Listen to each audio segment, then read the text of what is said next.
My mother and father-in-law took their big European trip in the summer of 2014, leaving the farm, their sprawling lake property in southwest Michigan, unattended.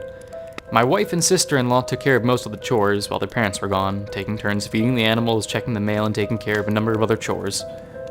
During a midweek day off from work, I volunteered my friend Dustin and myself for farm duties. We completed the chores as quickly as possible, then grilled some food and enjoyed the lake for a couple of hours. We returned to the house shortly before dusk to make sure we didn't forget anything, checking the chore list in the kitchen. This is around the time things started to feel weird. I began to feel very on edge and took a seat in the sunroom. It felt as if a weight came down on the house. The fear I was experiencing was real, but I had no indication of why I was feeling it. Dustin entered the sunroom and sat across from me on the couch. He had a nervous look on his face and asked, "What is it?" I told him I just didn't feel right. We sat there for a while. I'm not sure how long, just nervously talking. Dustin became almost tearful at one point, disclosing paranormal stories from his childhood involving some sort of entity in his bedroom. Felt like something bad was going to happen at any minute, but I didn't know what. And then it happened. I noticed the strangest light I'd ever seen just outside the door, near the top of the porch. It looked like dozens of brilliant blue laser lights moving in multiple directions. It was totally dark outside and I couldn't make out the source of the light. I needed this to be something rational, something I could explain away, so I popped up and started heading for the door. Justin stopped me abruptly, shouting, "Sit down!"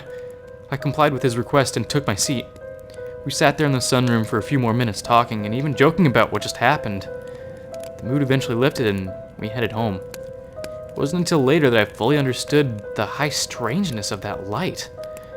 Dustin and I talk about the incident from time to time at work, and it's Dustin's view of the light that provides the most interesting account.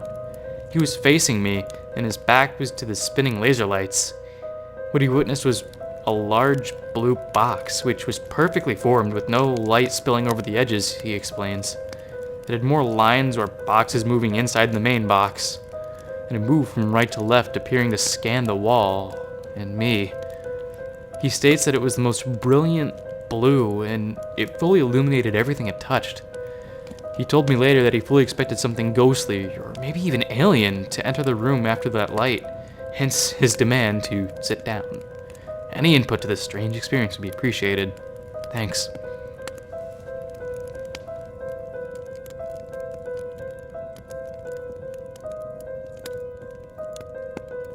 I don't want to say that my house is haunted. To me, that implies the experiences are almost daily and powerful.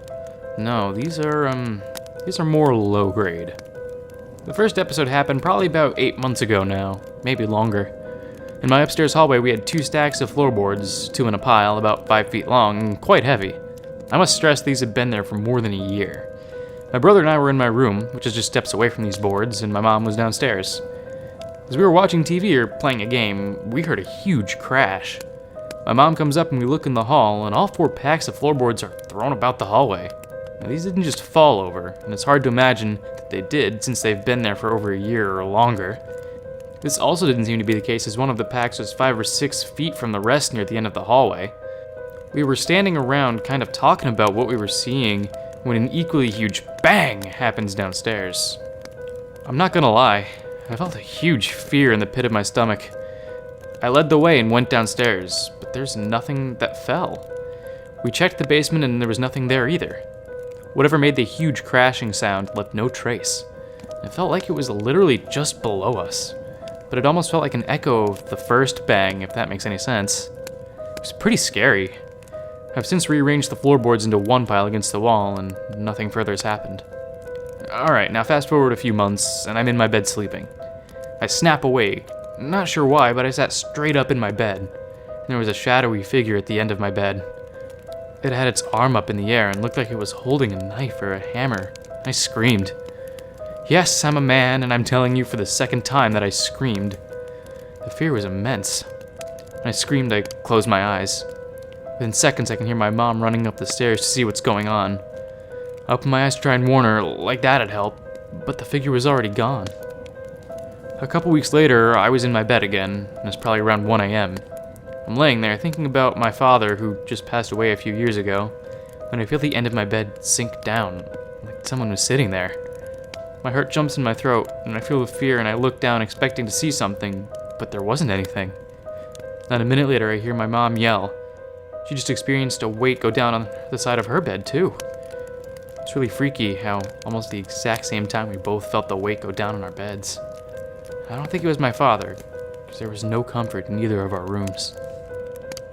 The next morning, the phone rings, and this is early, like at 6 a.m. My mom answers, and right away, she said she felt the hair on her arms go up and she got the chills, the same way as I am while I'm typing this. She says hello, but gets no response. On the other end, she can hear faint conversations, but in hushed tones.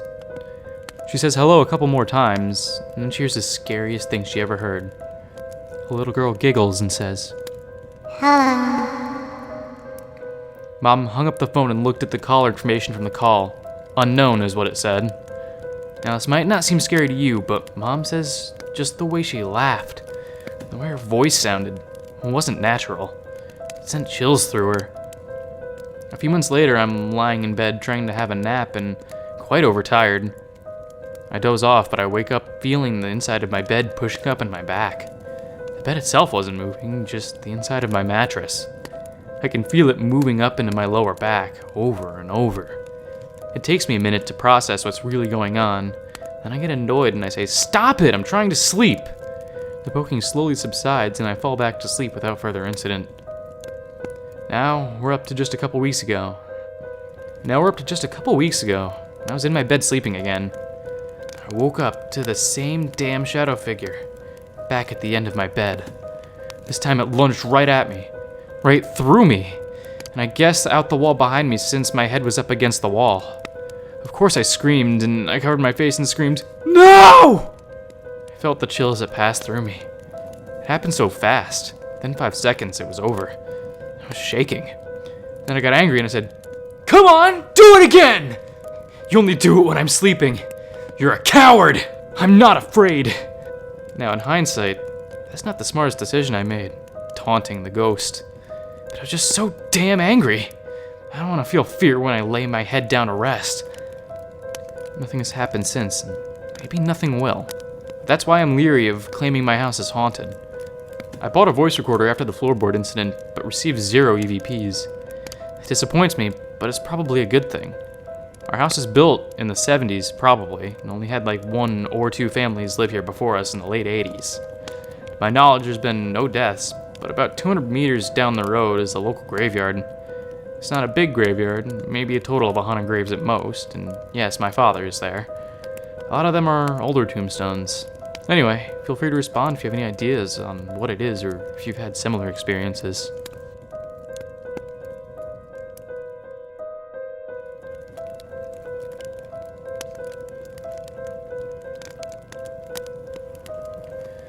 My house has always been very eerie, but somewhat cozy.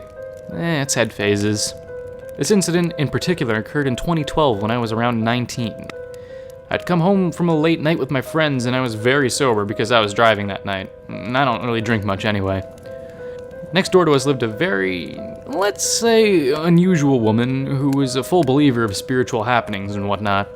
I had tea with her every Wednesday, and she always told stories of the 3 little children who lived in her house. How naughty they were. They always stole things like chocolate and ice cream from the kitchen and make little dents in the blankets on the bed, and straight after she made it. I always brushed these stories off, thinking they were most likely exaggerated. I mean, I did believe in spirits, not ghosts or poltergeists or anything.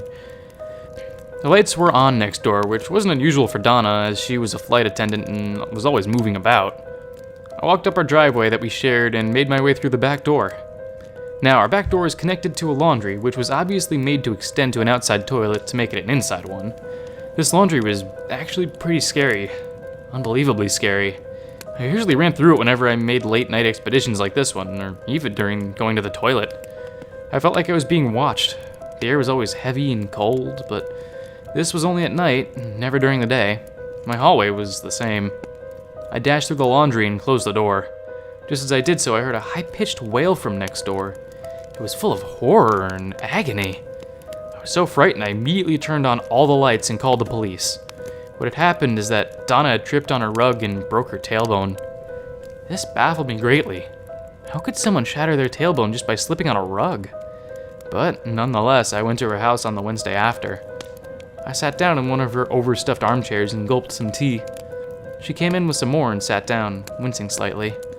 Then she launched into the story of how she broke her tailbone, and it was quite different to what I had been told.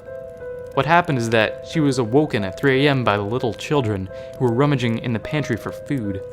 I stated that ghosts could not actually consume food, and she said she doesn't know why they are or were so interested in it. Anyway, she got out of bed to tell them that they needed to go to sleep because that's the only way they would actually leave the house, or at least stop disrupting Donna. Then they proceeded to throw the contents of the pantry at her. She told them very firmly to stop or she would get cross and send them away. They stopped and Donna said she could see footprints in the flower form, and they walked their way to the rug on which Donna was standing. Then a dark, towering figure slowly appeared. His face was dark and pockmarked. He had a top hat and a large heavy coat with big black boots. He apparently let out a low chuckle and pulled the rug, resulting in Donna breaking her tailbone. She said she was so close from shattering her spine, and that was how much force that came from the tug.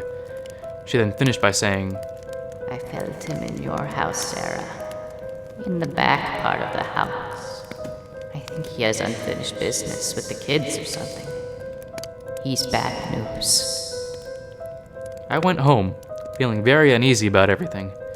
And ever since, I've heard heavy footsteps in the hallway, pacing up and down, every single Wednesday. Donna moved away this year due to health problems. I've had many more experiences with her and the strange spirits that she attracts. This is one of the most mild ones I could think of due to my mood right now. You know how sometimes you don't really feel like reliving a scary, frightening, sad experience? That's me right now.